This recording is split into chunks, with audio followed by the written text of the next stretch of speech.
next presenter who came all the way from Canada, Anita Nowak.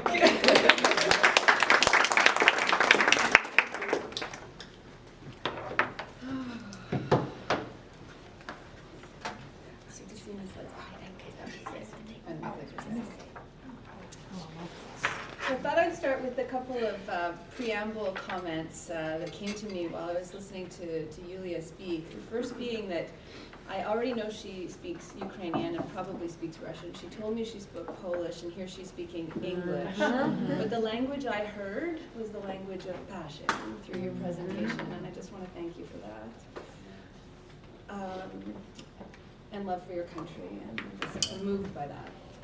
I also want to thank Elif because, as she alluded to before, our first meeting was online when I interviewed you for my book some 7 years ago.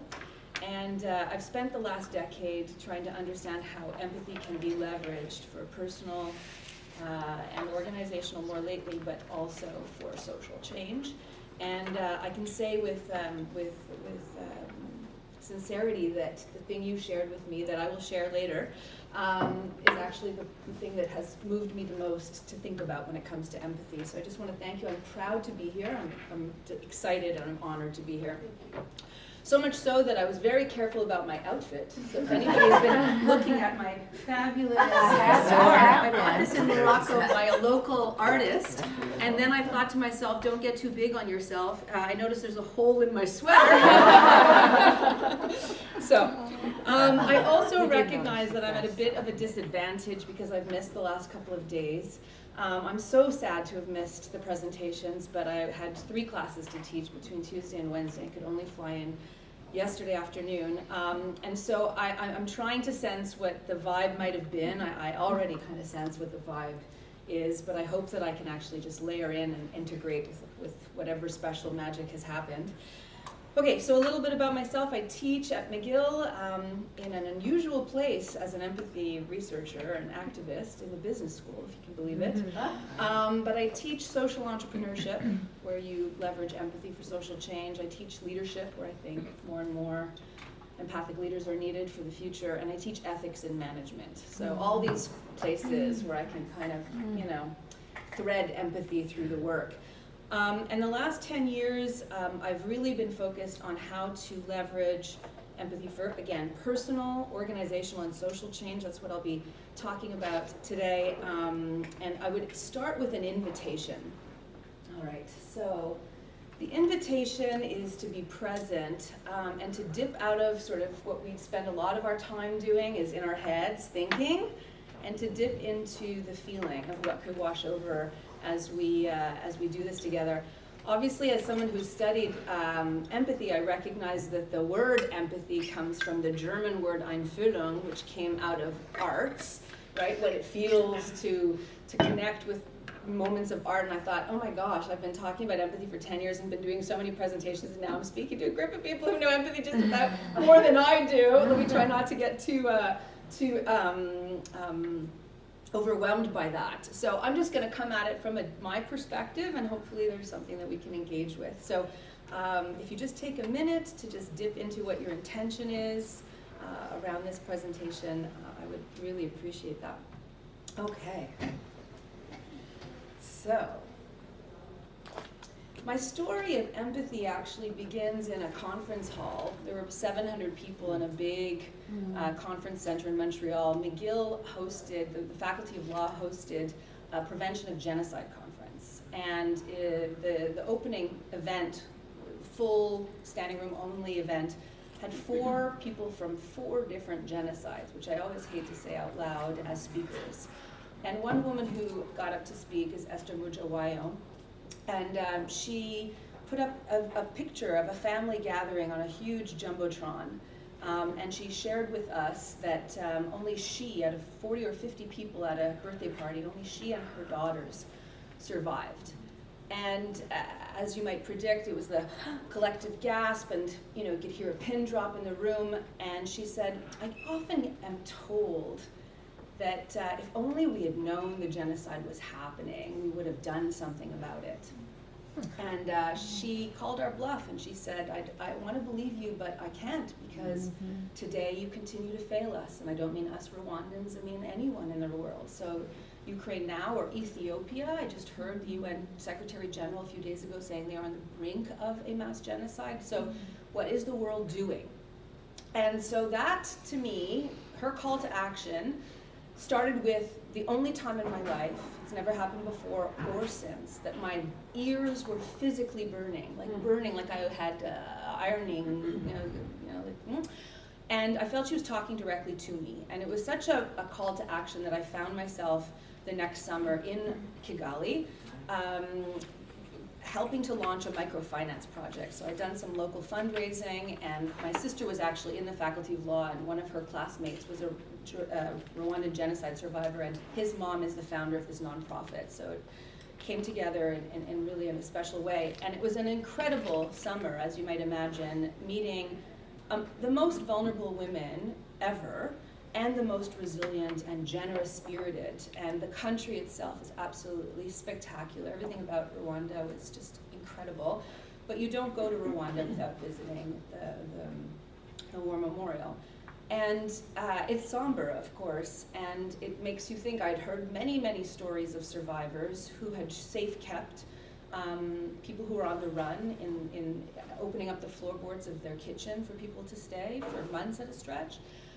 And so what is it about humanity that we can do such terrible things to one another, and at the same time how we can really step up and do such bold, empathic, courageous acts to save people? And I obviously am not the only one who's thought about that question. I mean, philosophers have been talking about that forever, and psychologists and sociologists.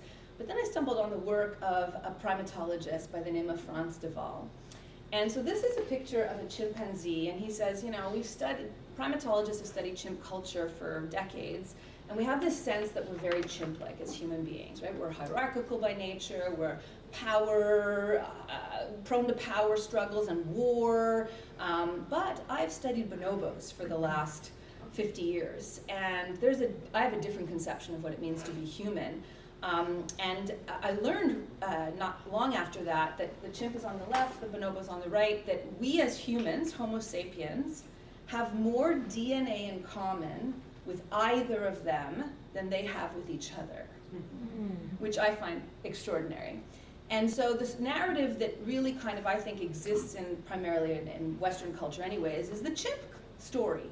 But bonobos are tender and loving by nature, and nurturing by nature, and collaborative and cooperative by nature, right? So we are very much not chimp-like, we are chimp-like too, but we are bonobo-like, right? And so this put me on my path of wanting to understand the power of empathy more.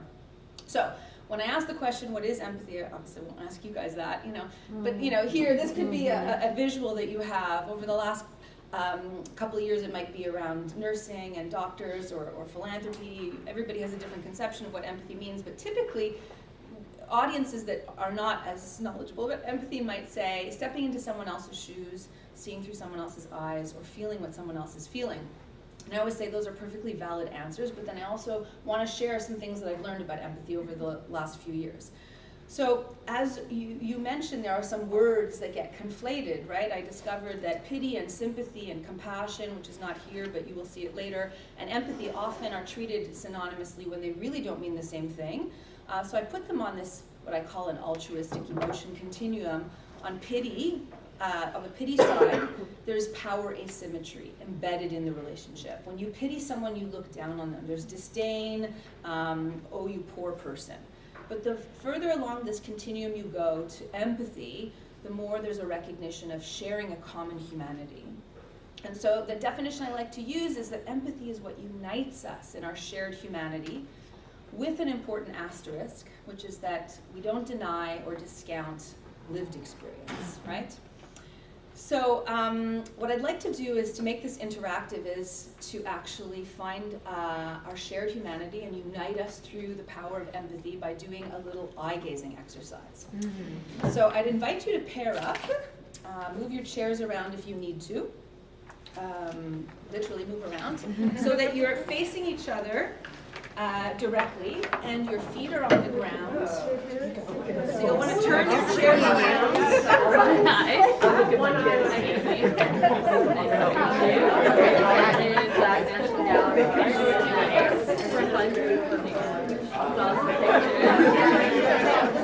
Does everybody have a pair? Yeah. Yes. You just want to sit facing each other. You don't want to be on an angle.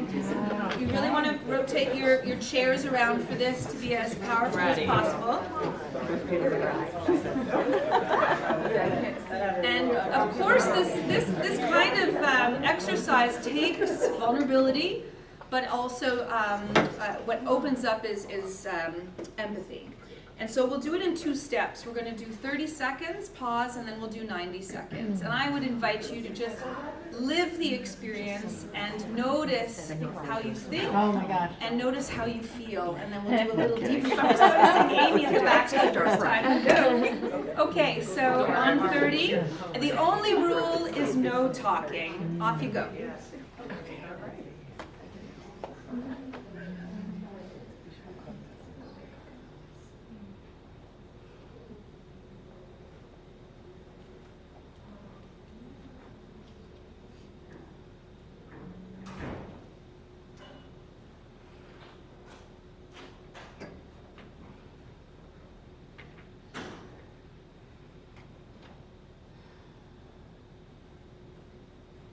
Stop. You could shake it off for a second.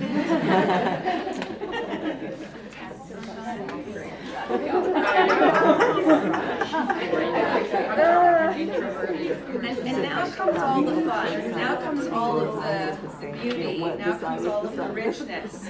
So we'll do this again for 90 seconds and give yourself permission to sink into it. Off you go.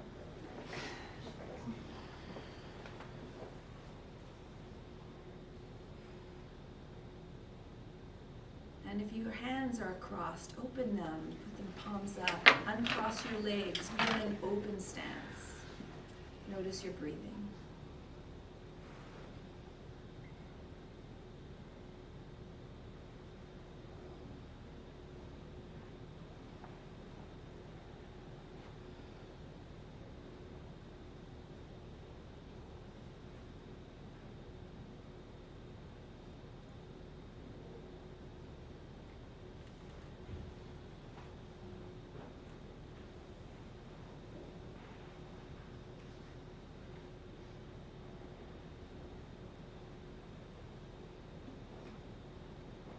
Feel what's there to be felt.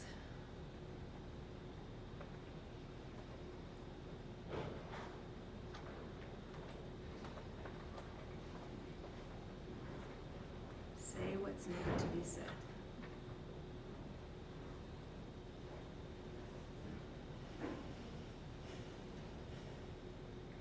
Accept the gift.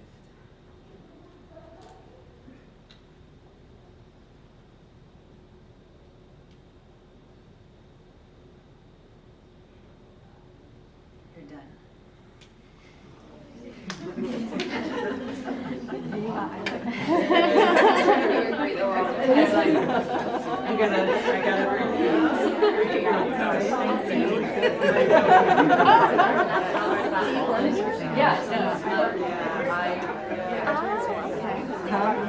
I'm at Jackson. Yeah.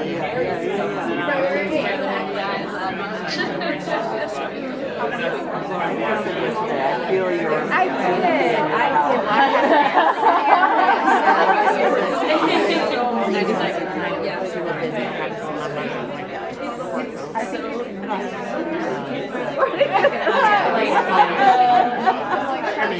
I've lived here 40 years. All right, I'll interrupt you guys. There's more to go. But let's just hear from maybe three people what they experienced, how that was for you and your partner. It was beautiful to watch. Yeah. No, I just met John 2 seconds ago, or well, I should say, And I was amazed at how unbelievably kind you must be. You seem so kind just by looking at your eyes.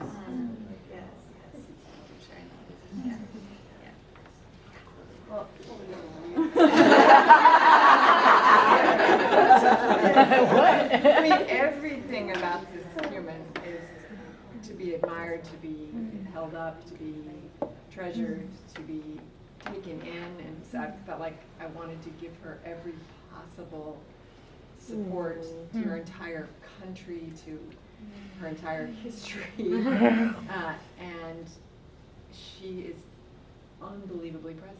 I mean, she just, her strength and kindness was just pouring. So it was huge. Thank you. I pre-warned my partner that I was an empathetic crier, and so I was like, well, I'm just gonna start crying. So just saying that. But it was so meaningful and deep and rich. I mean, I'm gonna experiment all this with some of my 6 children when I get home. So it's amazing. Yeah. I'll just tag on to that too. There was this interesting experience for me of like receiving and giving, right? Just wanting to like be present and tuned in, and then also sort of like overwhelmed with the emotion of being seen for such a period of time by someone I'm just meeting, and that exchange of the gaze. I love this experience because we quickly realize how accessible it is to communicate on such a profound level, where you recognize the other person and you feel seen. And when I do it with my students, I often am told in a debrief, I don't remember the last time I looked into someone else's eyes or felt someone look into mine, which is a whole other layer of problem. But anyways, thank you for engaging in that. Can I have mine? Oh yeah. All right, great. Okay, more to come. So you probably are aware there are these 2 types of empathy floating around. One is the affect, right, the feeling, and you probably, that was aroused through this. You weren't doing a lot of deep thinking here. And affective empathy happens when we see or hear stimulus and our mirror neurons are firing. So you look at this absolutely gorgeous picture, and now when I look at you, looking at the picture, all your cheekbones are up. Watch us what happens when we change the visual. Our facial expression changes. I mean, at a micro level, at a subconscious level, this happens to us. So that's affective empathy. It happens to us. But then there's, which is how I sort of see compassion in a way. The compassion is about the feeling, right? The resonance that you feel, the emotional connection that you feel with someone. The other part to empathy, which I think has a lot of potential for social change, is cognitive empathy. And that's when, someone's telling you a good story and you're into it, you're listening, you're imagining how you would feel in those circumstances, or you imagine how they're feeling in their circumstances. That's cognitive empathy. It's an imaginative leap of faith where you're perspective taking, and good literature helps us do that as well. So to bring this to life, I've got this picture of these 3 cute puppies, and I want you to choose one of them, okay? So choose one, the guy on the left, the middle, or the right. And then I want you to read your puppy's facial expression and body language, and imagine what your puppy would say to express itself, himself, herself, if he could talk, in one little pithy sentence. Okay, so just picture what your puppy would say if your puppy could speak. All right, and Elif, I'll ask you to choose one of the 3 puppies. Okay. Which one? This one? The one on the far left? Yes. Okay, put up your hand if you chose the puppy on the far left.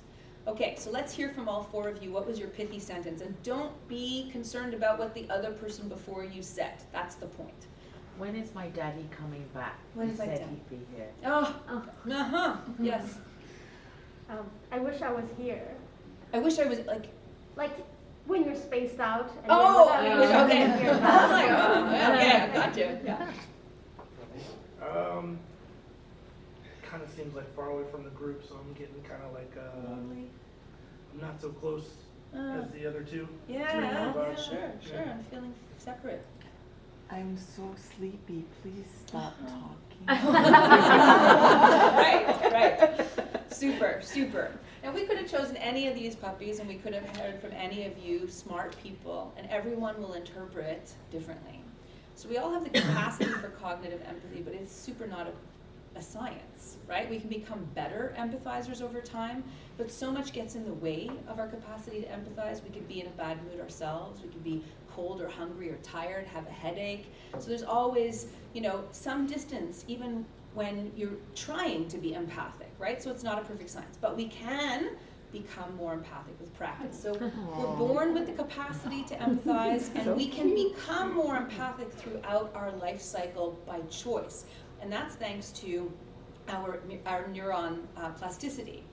And so these are synaptic connections, neural connections, and I'm about to simplify neuroscience, so bear with me. But when we're born into the world, we have very few synaptic connections and neural connections. There's lots of sparsity in our brains. And then as we travel through life, those first 0 to 3 and 0 to 5 years is when the most stuff happens to our brains and when the most neural connections happen. And so if you're born into a family where there's lots of stress and lots of strife and lots of condemnation and lots of worse, our brain connections will be different because we'll want to protect ourselves as human beings, right? And we'll grow up to be more defensive adults because our neural connections make that, that becomes the reflex. Conversely, if you're born into a family full of nurturing and loving and kindness, our neural connections will be different and we'll react to circumstances differently. That said, our early childhood and even our adolescence is not a predictor of how we will be as adults if we choose to be more empathic by choice. And so by having more empathic thoughts and behaving in more empathic ways, we can prune away old neural connections that don't serve us and create new neural pathways that become stronger over repetition. I again found this super full of potential for how we can create social change. And I started to experiment when I started learning about this during my PhD, like the neuroscience of empathy. I remember having all sorts of experiments, and I'll share one with you that happened in a lineup at a FedEx counter. So like more than 10 years ago, before cell phones were around to distract us in a lineup, I'd spent 30 minutes waiting to send a package during the holiday season. I get up to the counter, and the woman who greets me is nasty. Like really unnecessarily nasty. And I remember having an immediate trigger about how dare you, and then, you can one-up that or call the manager or whatever. And I was like, oh, a moment to practice empathy. So, and this happened literally in a matter of nanoseconds, right? Where I made the decision consciously to ask, are you okay? Are you okay? And when she realized that I was not being sarcastic with her and that I was being earnest, she burst into tears. And she said, my son's been home sick with the flu. I feel like I'm getting sick. I feel like I'm getting a fever. I've been working double shifts for 2 weeks straight. It's 3 p.m. I haven't had a lunch break. I'm just exhausted. And I'm like, of course you are. Of course you are. And we were totally connecting like we just did with our eye gaze. I went to get her a mint tea, and she got herself together and served me, put my package in the mail with grace and efficiency. And I'll never forget that experience because I realized how quickly we can shift from trigger by choice into empathy, and that when you have the experience of doing that and you're doing more and more and more, how much the quality of your own life improves. So I can say that over 10 years, the practice of empathy has made me a happier and I think healthier person as a result. So the invitation is there. So one of the ways to do that, okay, because our brains can't actually be in a state of anxiety and stress and in a state of empathy simultaneously. It's not possible for our brains. So one of the gateways to empathy is through the little journey of gratitude. So what I'll do now is I'll invite you to close your eyes for a second and just do a body scan. Okay, see if you're thirsty at all, see if you need to use the bathroom, if any part of your body is sore. Just do a little body scan. See how you're feeling. Okay, you can open your eyes. And now what we'll do, just for the sake of time, we'll maybe do 8. Okay, so we'll maybe skip each person. Share something you're grateful for, Liv. All of you.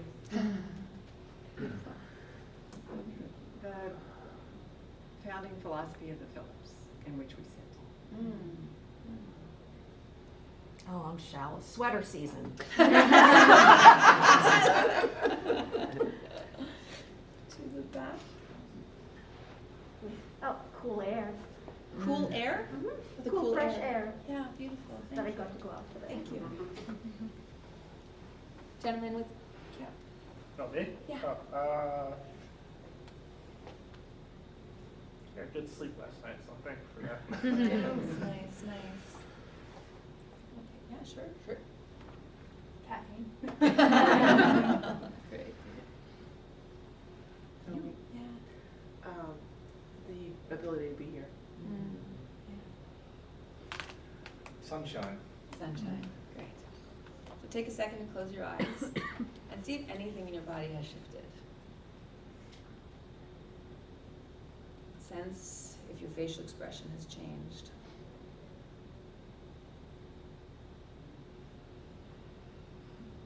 You can open your eyes. Does anybody want to share anything that shifted? Do they sense anything shifting? Yeah? I felt the sunshine. Yeah, yeah. We want to savor things that feel good to us, and hearing what other people are grateful for is actually a balm to us. So one of the ways, if you're feeling triggered by an email or something's going on in your life, is to intentionally focus on something you're grateful for, and then that allows you to open up for empathy. Great, super. And empathy is good for us. So neuroscientists who've studied people in fMRI machines know that when you're in a state of empathic embrace and emotional kind of contagion, resonance with someone, that are the parts of our brain that light up are the pleasure and reward centers. The same things that light up when we eat good chocolate cake, when we are on a high of a psychedelic drug, when we're in deep meditative stance, or even post-coital bliss, which I'm not sure how they study, but I believe it. So apparently orgasm, same idea. All right, it's good for us. What happens is all of the hormones in our bodies, like cortisol, drop. And cortisol is connected to a whole bunch of inflammatory chronic diseases that really make us sick. And we live in a society where that's pervasive. We're all on cortisol all the time, okay? But an empathic embrace, feeling deep connection with someone actually decreases the cortisol and oxytocin and all of the feel-good hormones start to show up, where we feel trust and a sense of belonging with one another. So it's really good for our physical organism. But too much empathy can really tire us out, right? Emotional, what's called compassion fatigue or empathy fatigue, people in the giving and service professions, healers of all kinds on the front lines of health and wellness, psychologists, humanitarians, can be too much. So it's really, really, really important that we also practice self-empathy and that we know our own limits and to recharge our batteries so that we can be empathic to others. So one of the things that you may want to practice when you're feeling a bit overwhelmed is affirmations. So I would invite you to just choose one of those 4, and in your own mind, repeat that affirmation a few times. Repeat it so that you're no longer reading the words, but that you're embracing the spirit of the affirmation. And I chose 4 out of a book. It's a 365-day affirmation book for empaths by Judy Orloff.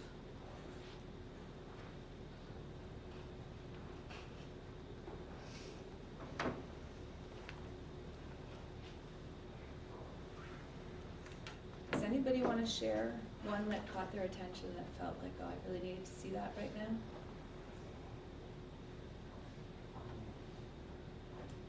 I can express empathy for a loved one or colleague without taking on their stress of trying to fix them. And I just found out, I just got my son's first quarter report card, and I am trying to figure out how to put, how to translate that into that parent-child relationship. I'm feeling. I'm triggered. Anyone else?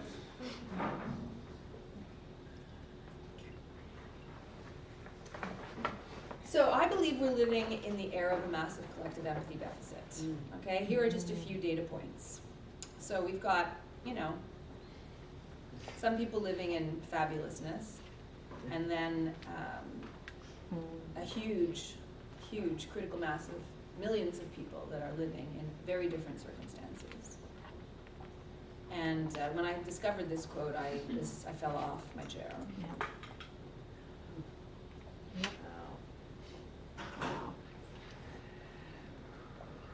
Oxfam has studied the inequity. The number is 8 men have the same combined wealth as the bottom half of the entire population of the planet. Wow. Which is just, it's obscene, really. It's So we have 1 billion people who don't have access to safe drinking water with huge public health consequences. 1 billion people who practice open defecation, again, huge public health consequences. How can we be planning to travel to the outer rims of society, through outer rims, all those guys on spaceships, right? Yeah? Right? Okay. I'm sure there's some engineering and physics and some futurist purpose for all of that, but there's 1 billion people who are dying, potentially, of not enough food to eat, not safe water, and are getting sick through open defecation. And then there's, modern day slavery, right? There's 27 million people that are currently being held in some form of bonded labor as prostitutes, being trafficked, children, 100,000 children serving in war, and 27 million people, that's an estimate by the International Labor Organization, is 3 times the number of people who suffered through the 300-year African slave trade, happening right now, 2022. And then, of course, there's the biodiversity loss when we're destroying the planet's ecosystem, okay, with huge consequences, as we know. And I'm going to move away from the downer that we're in the moment, okay? Thank you. Right? So we're seeing all these storms, and who's paying the price? The people who are contributing least to the problem and have the least way of mitigating the impact, right? So the world needs more empathy. We need more empathy. And I want to add, we need more purposeful empathy. We need to activate empathy on purpose. And so I want to talk about that in three ways, okay? So creating a culture of empathy by design, right, which is what the conference is all about. So I'll just share a story that I read about in a book called Applied Empathy by Michael Ventura, who lives in New York and should be part of the conference next year. So his company is a design firm. They do human-centered design for logos and branding and company products, services, all that sort of thing. And they got a mandate by General Electric to sell more mammogram machines. They wanted to increase their market share. And they gave them 4 months to come up with a set of strategies. And they said, the only limit you have is you can't change the specs of the machine. Okay? So who do they go see? They could have gone to see all of the technicians and doctors that run machines, but they said, let's actually go visit with the women, mostly women who get mammograms, and see what they have to say. So the women, of course, complained. The number one issue was the pain. Okay, this painful procedure. They hated that. They couldn't address that without changing the specs of the machine. So they paid attention to the second issue that the women brought up, which was the waiting room in which they had to wait before the exam, which is sterile and cold and nothing but stress-inducing. And I thought that's an interesting insight, that before they go in for their exam, they're already experiencing stress and resistance to the exam. Who can we talk to that actually sells products to women that feel stress around buying their products? So I don't know if anybody wants to take a guess at who they went to see. So women feel stressed when they're shopping for this product. Underwear. Bathing suits. Lingerie. Lingerie, okay? Lingerie. They went to see Victoria's Secret. And they went and they asked, so how do you keep women from feeling sort of like, anxious about their bodies and how they feel looking in the mirror? And they said, well, we're very intentional. We have good lighting, we use thinning mirrors, we have nice scent and music, we're, all of this stuff to make women's anxiety go down. And they said, oh, that's such an interesting insight. I wonder if we could apply that to the mammogram machines by creating a space, much like a spa, that would actually allow women to relax before they go into their mammograms. And so they presented this idea, that they'll sell the mammograms and the waiting room as a unit. Now you can imagine the board that was composed mostly of non-women, said that's crazy. We're not in this, this is not that's not what we're selling. But they convinced them to at least try it out in a couple of pilots. The pilots were so successful, like off the chart successful in terms of women's description of the experience after the fact, that they were like, okay, we're on to something. But then more than that, because women were feeling less stress before the exam, the density of their breast was not as dense, and they actually found early markers of cancer sooner, so it saved women's lives. Wow. So the power of designing by empathy, for empathy, right?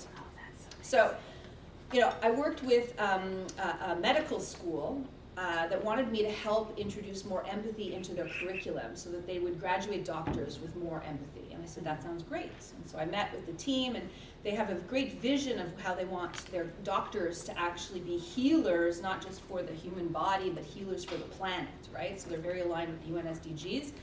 And I said, well, I mean, your whole ethos is, empathic. Why are we starting so downstream with empathy curriculum? Why don't we start with you as administrators and leaders and really kind of allow you to live empathy? So we did a few workshops, and one of them was the design by empathy. Let's co-create an empathic culture. So we asked three questions. What would self-empathy look like at work? How would you take care of yourself if you were empathic at work? And then what would it look like if we had empathy for each other at work? And then how would the organization be empathic towards you? So we brainstormed, right? This is a couple of hour workshop. And so they're brainstorming ideas, and there were 6 groups of about 8 people at a table. And 3 out of the 6 came up with the same suggestion for how the organization could be more empathic. And that was, we don't have a staff room in our building where people can just come and hang out and socialize. Like, the only time we meet as a group is in a meeting with an agenda, decisions to make, Why can't we just put our feet up, play a game of chess, watch a sporting event? So the leadership took this to heart.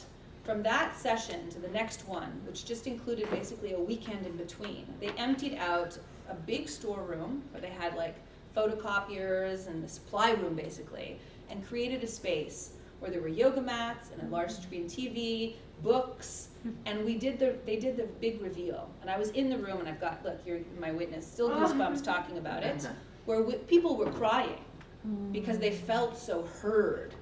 So when I talk with organizations, especially in the corporate world, you don't have to come up with these massive strategies to create a culture of empathy. You just need to ask people who are working in your organization, how can we be more empathic? What you tell us.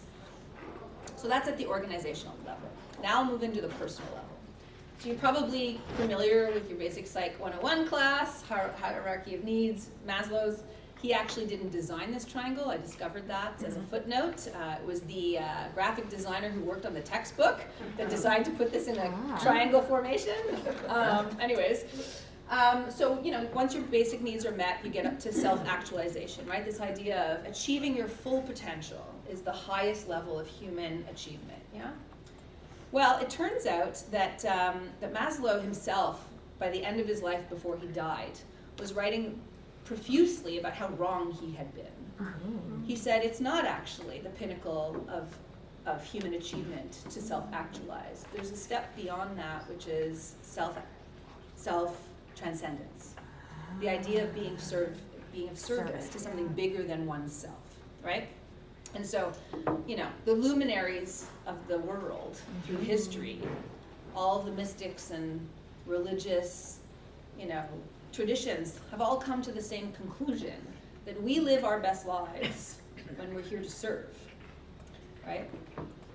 So the model that I want to share is a model of purposeful empathy, and I won't have time to go through all of it, but I will share the 5 questions in the center and end with the outer rim.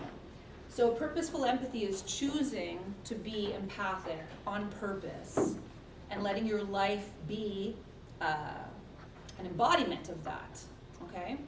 And so the 5 questions that I ask begin with, what issues do you personally care about?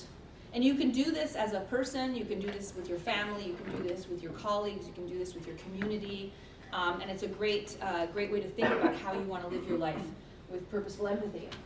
And the reason you start with the issue that you care most about, you don't have to start with the issue that's most fashionable or that everybody cares about. You start with the issue that you care most about, because that will intrinsically motivate you to stay committed to the work, right? So somebody who had breast cancer in your family, or a niece that had anorexia, or maybe it's the plastics in the ocean. Let's be agnostic to, it's an all hands on deck moment where there's enough, you know, that we can all find our home in issues that we're working towards.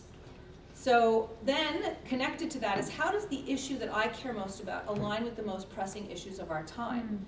And here you can connect naturally into the UN SDGs. You can find your issue in one of those spaces, and then that opens up the door to the community of people that are working on the same issue as you. You find momentum and resources and collaborators by paying attention to how your issue connects with the issues of our time. The third issue is, what do I want to learn and how do I want to grow?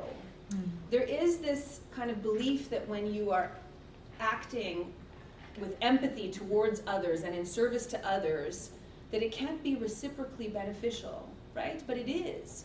I can learn, I can grow in that exchange, right? When I went to Rwanda, I wanted to know what it was like to be a humanitarian working on the front lines. And I grew and I learned through that process. So it's not a narcissistic or selfish thing to ask yourself. It actually, according to positive psychology, you know, those from the olden days of psychology, let's say Freud and Lacan, believed that the things that motivated human beings was the fear of death and the desire to procreate, right? We heard that, the old-fashioned fears, right? But the positive psychologists know that what really motivates us is the ongoing desire to learn and grow and be of service. So learning and growth is actually very, very motivating to us. So what do I want to learn and how do I want to grow? Ask yourself that question. And then on a larger scale, what systems need to change and what is my role in that system? So if we're talking about capitalism, if we're talking about white supremacy, if we're talking about toxic masculinity as systems, what role am I playing in the systems that need to change? So it requires a fair bit of self-awareness and critical thinking. And the fifth question is, how can I be kind to myself while practicing purposeful empathy to keep nurturing our own, ourselves, so that we don't land in the space of overwhelm and being too taxed in that sort of compassion fatigue. So those are the 5 questions. And there are a set of words that kind of are required for purposeful empathy to thrive. But I'm gonna skip that for time and spend time just on those last outer rim and conclude the presentation.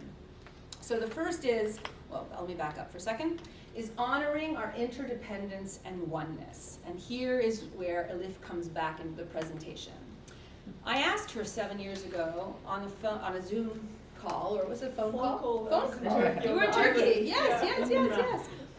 She's an Islamic arts historian. Her PhD is in Islamic arts. I said, is there anything about the research you've done about Islamic art that has informed your thinking about empathy? And she said, absolutely, the circle.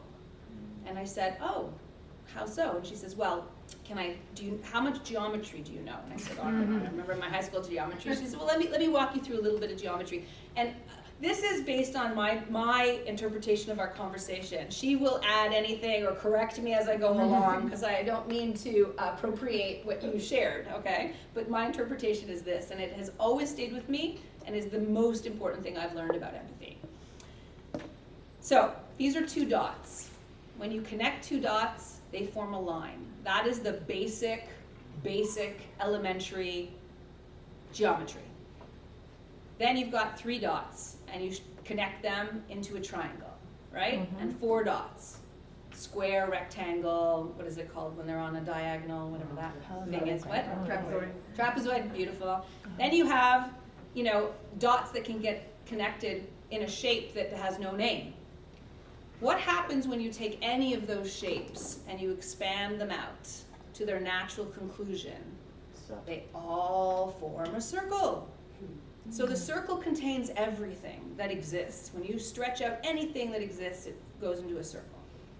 And what's interesting about a circle is that it's composed of an infinite number of points on its circumference, right?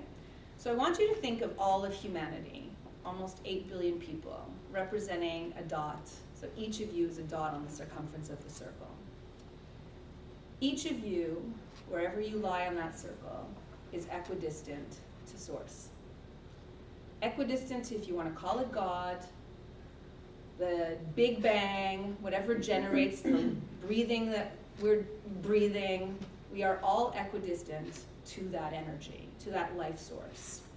We are all endowed with gifts and deserve recognition for those gifts and recognition just for being alive and human.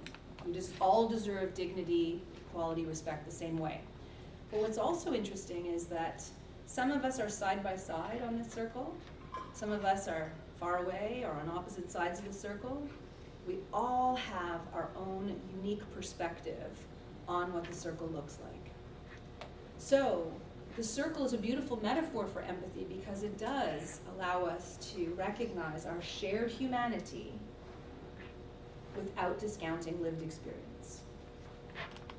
So thank you, Olivia, for that. Right? And so that's why I love, and I hear more goosebumps, that you've called your organization One, because we are all one. The last thing I'll share is that, here, there was, how am I doing for time? Do I still have, I have till 10 after. Yes. What time is it? Go ahead. Oh, okay, 2 more minutes? You good, 2 more minutes? 2 more minutes? Okay, I can do this in 2 minutes. Okay, so one of the ways to practice having empathy for all is through what's known as metta meditation. Metta being the Sanskrit word for loving kindness. And you can do this while you're in the shower, on your drive to work, commuting, at night, in the morning, doesn't matter. And it's a 4-step process where you essentially send loving kindness to 4 groups of people. So the first group is the people you love the best, right? You know, I love my husband, my daughter, my mom. I'm going to send them loving kindness. What does that mean? I'm going to wish them green lights if they're in a rush to get to somewhere. I'm going to wish them a peaceful day with no stress. I wish them good health, right? So you just send loving kindness. Then the second set of people are the people you like. People you work with that you like, your neighbors, maybe some friends that you went to high school with. You send them loving kindness for a minute or 2. Then you send loving kindness to the third group, which is people that you don't know. Strangers that you'll never meet. A farmer in Manitoba that has wheat that was in the bread that you ate for toast in the morning, or a fisherman off the coast of Panama, the mailman that you never see. So you send loving kindness to strangers. And then the fourth, which is of course the most difficult, you send loving kindness to people you disagree with, people who have hurt you or disappointed you. And the reason you send them loving kindness is that they are acting from their level of consciousness. And if you find the capacity to flex the empathy muscle and send them loving kindness, energetically that leaves that stays with you. You bring that into spaces, and that kind of has the positive contagion effect. So this is a good way to become more empathic with practice. The last thing to share is that purposeful empathy is spiritual by nature, but also political by nature. It requires us to challenge the status quo. So we have more equity, more sustainability, right, in the world, more peace in the world. Okay, so if you look at any social movement through history, it has required purposeful empathy, not only from those who are marginalized and disenfranchised, but people who can be allies to tip over society to create the change that we all deserve and we all need to see in the world. And so I invite you to join me on the purposeful empathy journey. There's more about that in my book. And every week I put out a podcast and a YouTube video with people who are working on the front lines of empathy. Of course, you know, link in with me, and I'm happy to answer questions if there's a minute. But otherwise, thank you. Thank you.